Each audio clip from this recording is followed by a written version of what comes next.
یزید بن ابی عبید نے بیان کیا، انہوں نے سلمہ بن اکوع رضی اللہ عنہ سے سنا، انہوں نے بیان کیا کہ نبی کریم صلی اللہ علیہ وسلم کا قبیلہ بنو اسلم کے چند صحابہ پر گزر ہوا جو تیر اندازی کی مشق کر رہے تھے۔ آپ صلی اللہ علیہ وسلم نے فرمایا، اسماعیل علیہ السلام کے بیٹو، تیر اندازی کرو کہ تمہارے بزرگ دادا اسماعیل علیہ السلام بھی تیر انداز تھے۔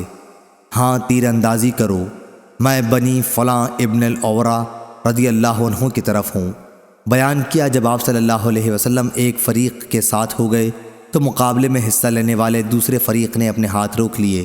آپ نے فرمایا، کیا بات پیش آئی؟ تم لوگوں نے تیر اندازی بند کیوں کر دی؟ دوسرے فریق نے عرض کیا، جب آپ ایک فریق کے ساتھ ہو گئے تو بھلا ہم کس طرح مقابلہ کر سکتے ہیں؟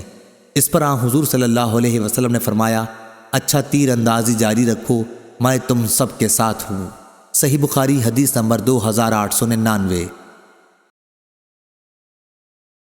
ابو نعیم نے بیان کیا، کہا ہم سے عبد الرحمن بن غسیل نے، ان سے حمزہ بن ابی اسید نے، اور ان سے ان کے والد نے بیان کیا کہ نبی کریم صلی اللہ علیہ وسلم نے بدر کی لڑائی کے موقع پر جب ہم قریش کے مقابلے میں صف باندھے ہوئے کھڑے ہو گئے تھے اور وہ ہمارے مقابلے میں تیار تھے، فرمایا کہ اگر حملہ کرتے ہوئے قریش تمہارے قریب آ جائیں تو تم لوگ تیر اندازی شروع کر دینا تاکہ وہ پیچھے ہٹنے پر مجبور ہوں۔ صحیح بخاری حدیث نمبر 2900۔